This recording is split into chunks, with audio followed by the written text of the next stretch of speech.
بسم اللہ الرحمن الرحیم بسم اللہ الرحمن الرحیم الحمدللہ رب العالمین والصلاة والسلام علی رسولہ محمد وآلہ واصحابہ اجمعین اما بعد۔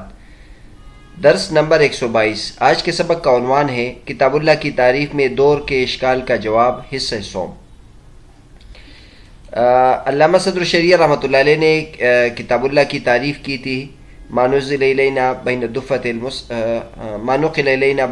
المصحف تواترا۔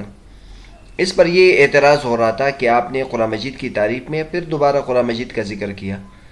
تو علامہ صدر الشریعہ جس سے یہ دور لازم آتا ہے، علامہ صدر الشریعہ رحمۃ اللہ نے اس کا جواب دیا تھا کہ یہاں دور لازم نہیں آتا، کیونکہ ہم نے قرآن مجید کی تعریف خارج میں موجود چیز سے کی ہے جو دو گتوں کے درمیان ہے، تو اس کے بعد کوئی قرآن مجید کے بارے میں سوال دوبارہ نہیں کرے گا، کیونکہ وہ مشخص چیز ہے، متعین چیز ہے، وہ جب مقرر ہو گئی تو اس کے بعد دوبارہ کوئی پوچھے گا نہیں۔ پچھلے دو اسباق میں ہم نے اس کے بارے میں علامہ صدر الشریعہ رحمۃ اللہ کا جو جواب تھا وہ بیان کر دیا۔ آج کے سبق میں علامہ صدر الشریعہ رحمۃ اللہ علیہ اس کو تھوڑا سا اور بلندی میں لے جاتے ہیں اور اس بات کو تحقیقی طور پر بتاتے ہیں کہ قرآن مجید کی جو تعریف ہم کر رہے ہیں یہ قرآن مجید کی تعریف شخصی ہے، اور جب آپ تعریف شخصی کریں گے تو اس کے بعد وہ چیز متعین ہو جاتی ہے، تو اس کے بعد کوئی سوال نہیں کرے گا۔ لیکن آگے علامہ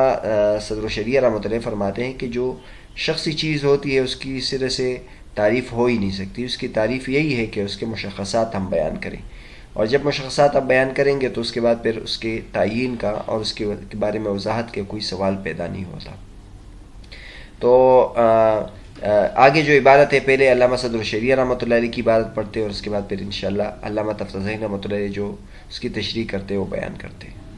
فرماتے ہیں ثم اراد ان يبين ان القرآن ليس قابلا للحد بقوله على ان الشخصية لا يحد، فإن الحد هو القول المعرف للشيء المشتمل على أجزائه، وهذا لا يفيد معرفة الشخصيات، بل لابد من الإشارة أو نحوها إلى مشخصاتها لتحصل المعرفة. وإذا عرفت هذا فاعلم أن القرآن لما نزل به جبرائيل صلوات الله عليه فقد وجد مشخصا، فإن كان القرآن عبارة عن ذلك المشخص لا يقبل الحد لكونه شخصيا، وإن لم يكن عبارة عن ذلك المشخص بل القرآن هذه الكلمات المركبة تركيبا خاصا سواء يقرأ جبرائيل أو زيد أو عمرو على أن الحق هذا۔ فرماتے ہیں کہ پھر مصنف نے بیان کیا کہ قرآن حد کے قابل بھی نہیں ہے اپنے اس قول کے ذریعے سے کہ شخصی چیز کی تعریف نہیں ہو سکتی، کیونکہ حد کس کو کہتے ہیں؟ وہ القول المعرف للشیء، جو کسی چیز کی تعریف کرنے والا قول ہوتا ہے جو اس کے اجزاء پر مشتمل ہوتا ہے، اور یہ شخصیات کی معرفت کا فائدہ نہیں دیتی، کیونکہ شخصیات میں اشارہ یا جیسے اور چیزوں کا ہونا ضروری ہے اس کے مشخصات کی طرف، تاکہ اس کی پہچان حاصل ہو جائے۔ جب یہ بات آپ کو معلوم ہو گئی تو جان لیجئے کہ قرآن کو جب جبرائیل علیہ السلام نے نازل کیا تو یہ ایک مشخص چیز ہو گئی۔ بس اگر قرآن اس مشخص چیز کا نام ہو تو یہ حد کو قبول نہیں کرتا، کیونکہ ایک شخصی چیز ہے، اور اگر یہ اس مشخص چیز کا نام نہیں ہے بلکہ قرآن مجید کو یہ کے بارے میں ہم یہ کہیں کہ یہ کلمات ہے جو مرکب ہے، خاص ترکیب کے ساتھ، برابر ہے کہ اس کو جبریل پڑھے یا زید پڑھے یا عمر پڑھے، حالانکہ حق بات یہ ہے کہ یہ والا معنی مراد ہے۔ فرماتے ہیں کہ مصنف کے پیچھے تو بتایا تھا علامہ صدر الشریعہ رحمۃ اللہ علیہ نے کہ آپ کسی چیز کی تعریف کرتے تو دو طریقوں سے، یا ایک تو اس کی حقیقی تعریف، ماہیتی تعریف، ایک اس کی تعریف شخصی۔ تو جب آپ تعریف شخصی کرتے ہیں تو اس کے بعد پھر وہ متعین ہو جاتی ہے اور اس کے بعد پھر سوال پیدا نہیں ہوتا۔ لیکن اس سے بلندی پر علامہ صدر الشریعہ رحمۃ اللہ فرماتے ہیں کہ جو شخصی چیز ہے اس کی تعریف صرف مشخصات کے ذریعے سے ہو سکتی ہے، اس کی ماہیتی تعریف کے ذریعے سے اس کی پوری تعریف نہیں ہوگی۔ اور پھر فرماتے ہیں کہ جو حد ہے وہ کسی چیز کے اجزاء پر مشتمل ہوتی ہے، جو حد آگے جا کے فرمائیں گے، جو حد تام ہے یا جو سب سے زیادہ اچھی قسم ہوتی ہے تعریف کی، وہ بھی اس چیز کی اس طرح تعریف نہیں کرتے جس طرح کے مشخصات کی تعریف تشخیص کے ذریعے سے ہوتی ہے. مثلا کوئی ہم سے پوچھے کہ زید کون ہے، تو ایک تو یہ ہے کہ اس کی تعریف ہم کریں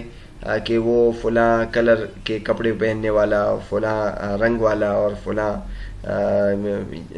قسم کی ٹوپی پہننے والا.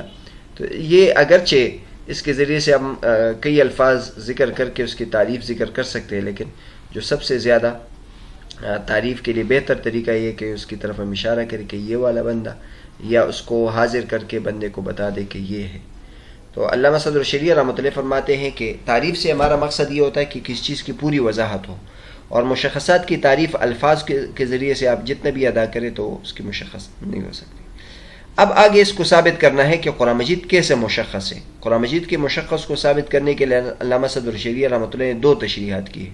ایک تو اس کے مشخص ہونے کا مطلب یہ ہے کہ جبرائیل علیہ السلام نے اس کو نازل کیا، تو جبرائیل علیہ السلام کا اس کو نازل کرنا، اس کے ذریعے سے یہ مشخص ہو گیا، کیونکہ کوئی اور بندہ نہیں ہے، صرف جبرائیل علیہ السلام نے صرف اس کتاب کو نازل کیا ہے، تو لہٰذا یہ مشخص ہو گیا. اور اگر مشخص ہونے کا مطلب یہ ہے کہ یہ جو خاص ترکیب ہے، خاص الفاظ ہے، یہ قرآن مجید کے علاوہ اور کوئی نہیں ہے، چاہے پڑھنے والا کوئی بھی ہو، جبریل ہو، زید ہو، عمر ہو، بکر ہو. تو تشخیص کی میں 2 باتوں کو مد نظر رکھا جا سکتا ہے. ایک تو یہ کہ جبریل علیہ السلام نے سب سے پہلے اس کو چونکہ اتارا تھا، تو جبریل علیہ السلام کے ساتھ اس کی خصوصیت ہو گئی. اور ایک یہ ہے کہ خاص ترکیب کی وجہ سے. آگے فرماتے ہیں، اور ساتھ یہ فرمائے کہ شخصی کا یہ دونوں معنی مراد لے سکتے ہیں، لیکن اس میں جو دوسرا معنی ہے یہ زیادہ بہتر ہے. فقولنا علی ان الشخصی لا یحد له تعویلان. اب جب شخصی کے ہم نے 2 معنی بیان کر دیے، تو اب ہمارا یہ قول کہ شخصی کی تعریف نہیں ہو سکتی، اس کے 2 مطلب ہو سکتے ہیں. نمبر 1 احدهما ان لا نعني ان القرآن شخصي، بل علينا ان القرآن لما كان هو الكلام المركب تركيبا خاصا فإنه لا يقبل الحد، كما ان الشخصي لا يقبل الحد. فكون الشخصي لا يحد جعل دليلا على ان القرآن لا يحد، إذ معرفة كل منهما موقوفة على الإشارة. واما معرفة الشخصي فظاهرة، واما معرفة القرآن فلا تحصل الا بأن يقال هو هذه الكلمات ويقرأ من اوله الى آخره. بس ہمارا یہ کہنا متن میں کہ شخصی کی تعریف نہیں ہوتی، تو اس کے 2 مطلب بن سکتے ہیں. ایک تو یہ ہے کہ یہ ہم نہیں کہتے کہ قرآن شخصی ہے، یعنی شخصی کی تعریف تو نہیں ہوتی، یہ بات تو طے ہے، لیکن قرآن مجید کے بارے میں ہمارا یہ مسلک نہیں ہے کہ قرآن مجید شخصی ہے. لیکن چونکہ قرآن مجید ایک خاص ترکیب والا کلام ہے، تو یہ مشخص کی طرح ہو گیا، اور جب یہ مشخص کی طرح ہو گیا تو شخصی کی تعریف نہیں ہوتی، لہٰذا اس کی بھی تعریف نہیں ہوگی. تو شخصی ہونا اس کو ہم نے دلیل بنایا اس بات کے لیے کہ قرآن کی بھی تعریف نہیں ہوتی، کیوں قرآن مجید بھی شخصی کی طرح ہے.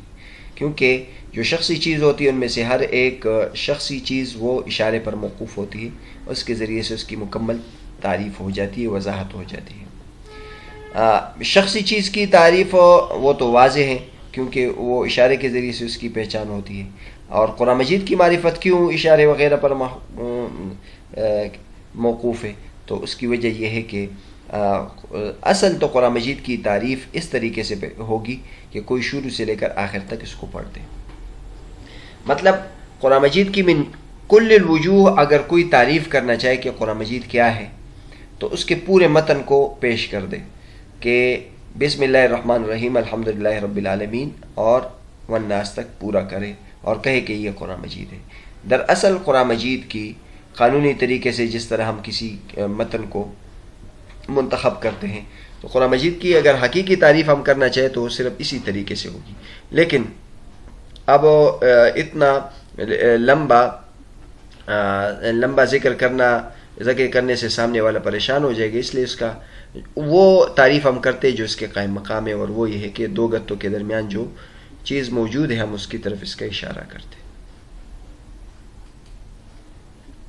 وثانيهما أن نقول لا مشاهدة في الاصطلاحات، فنعني بالشخصية هذه الكلمات مع الخصوصيات التي لها مدخل في هذا التركيب، فإن الأعراض تنتهي بمشخصاتها إلى حد لا يقبل التعدد،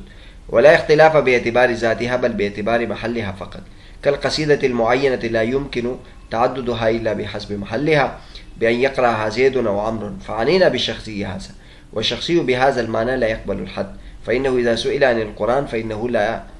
يعرف أصلا إلا بأن يقال هو هذا التركيب المخصوص فيقرأ من أوله إلى آخره فإن معرفته لا يمكن إلا بهذا الطريق. اور دوسرا شخصی سے اگر میں تعویل کر سکتے ہیں مطلب بیان کر سکتے ہیں تو یہ ہے کہ ہم یہ کہیں کہ اصطلاحات میں اصطلاحات میں گنجائش ہے اور اصطلاحات میں کوئی روکتھام نہیں ہے، لہٰذا ہم نے شخصی سے یہ کلمات مراد لیے ان خصوصیات کے ساتھ جن کا اس ترکیب میں دخل ہے، کیونکہ اعراض بالآخر منتہی ہوتے ہیں مشخصات کی طرف ایسے حد کی طرف کہ وہ تعدد کو قبول نہیں کرتا، اور اس ذات کے اعتبار سے کوئی اختلاف نہیں ہے بلکہ محل کے اعتبار سے صرف اختلاف ہے، جیسے کہ مثلا معین قصیدہ ہے، اس کا تعدد ممکن نہیں ہے مگر محل کے ساتھ کہ زید اس کو پڑھے یا عمر اس کو پڑھے، تو ہم نے شخصی سے یہ مراد لیا، اور شخصی اس معنی کے اعتبار سے یہ حد کو قبول نہیں کرتا، کیونکہ مثلا اگر پوچھا جائے قرآن کے بارے میں تو صرف اسی طریقے سے اس کی پہچان ہو سکے گی کہ یہ کہا جائے کہ یہ ترکیب مخصوص ہے، یہ خاص ترکیب ہے اور شروع سے لے کر آخر تک پڑھے، کیونکہ اس کی پہچان ممکن نہیں ہے مگر اسی طریقے سے۔ بہرحال علامہ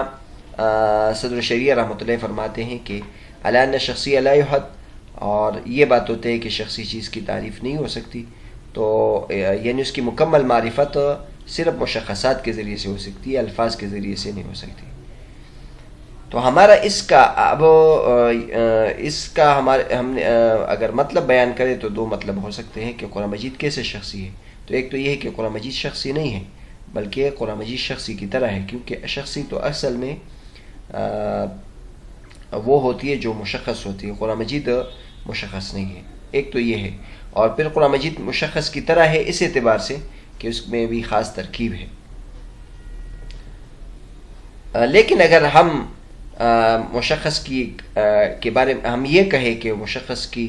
جو تعریف آپ کر رہے ہیں کہ اس کو ایک ہی شخص پڑھے اور ایک شخص کے ساتھ معین ہو، اور قرآن مجید چونکہ اس اعتبار سے مشخص نہیں ہے کہ وہ ایک شخص کے ساتھ مقرر ہے، بلکہ اس کو تو زید بھی پڑھ رہا ہے، عمر بھی پڑھ رہا ہے، بکر بھی پڑھ رہا ہے، تو اگر آپ اس کو مشخص نہیں قرار دیتے تو ہم کہتے ہیں کہ مشخص کی جو تعریف آپ کرتے ہیں ہم یہ تعریف نہیں مانتے، ہم اپنی طرف سے مشخص کی تعریف کرتے ہیں، اور ہم مشخص کی تعریف اس اعتبار سے کریں کہ اس میں خاص ترکیب و خاص عبارت ہو، اور قرآن مجید چونکہ خاص ترکیب اور خاص خصوصیات ہے لہٰذا اس کو ہم نے مشخص قرار دیا، اور اصطلاحات میں گنجائش ہے، ہر ایک کوئی اپنی اصطلاحات بنا سکتا ہے، لہٰذا ہم نے شخصی کی یہ اصطلاح بیان کر دی۔ اب اگرچہ قرآن مجید کو زید پڑھ رہے، عمر پڑھ رہے، بکر پڑھ رہا ہے، مختلف حضرات پڑھ رہے، لیکن یہ جو ہے اعراض ہے، اور بالآخر یہ اس کا جو انتہا ہے ایسی چیز پر ہے جس میں تعدد نہیں ہے، یعنی سب وہی الکلمات ہے، وہی ترکیب ہے، تو محل کے اعتبار سے صرف فرق ہے، باقی اعتبار سے فرق نہیں ہے، تو لہٰذا شخصی کا ہمارا یہ معنی ہے۔ تو اب اگر قرآن مجید کے بارے میں پوچھا جائے تو اس کی تعریف صرف اسی طریقے سے ہوگی کہ کوئی یہ کہے کہ یہ خاص ترکیب ہے اور شروع سے لے کر آخر تک اس کو پڑھے، تو اس کی معرفت صرف اسی طریقے سے ہوگی۔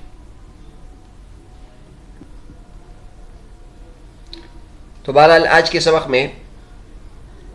کتاب اللہ کی جو تعریف تھی اس پر دور کا اعتراض ہو رہا تھا کہ اس میں دور لازم آ رہا ہے، تو صدر شریعہ رحمۃ اللہ علیہ نے تفصیل کے ساتھ اس کا جواب دیا ہے کہ یہاں دور اس لیے لازم نہیں آئے گا کیونکہ یہاں جو تعریف ہم کر رہے ہیں یہ تعریف شخصی ہے، اور تعریف شخصی کرنے کے بعد پھر اس میں سوال کی ضرورت نہیں ہوگی کہ وہ کیا چیز ہے، لہٰذا جب اس کے سوال کرنے کی ضرورت نہیں ہوگی تو دور لازم نہیں آئے گا۔ اور علامہ صدر الشریعہ رحمۃ اللہ فرماتے کہ قرآن مجید جو ہے وہ مشخصات میں سے ہے، اور مشخصات چیز کی اگر آپ الفاظ کے ذریعے سے جتنی بھی تعریف کریں اس کی پوری وضاحت نہیں ہوتی، اس کے وضاحت کے یہی طریقہ ہے کہ آپ اس کو اشارے کے ذریعے سے یا اور کسی ذریعے سے متعین کریں اور سامنے والے کو اس کی تعریف کرا دیں۔ انشاءاللہ یہ تو صدر الشریعہ رحمۃ اللہ کی عبارت ہو گئی۔ علامہ تفتزانی رحمۃ اللہ اس کی تشریح کیا کرتے ہیں وہ انشاءاللہ اگلے سبق میں بیان کرتے ہیں۔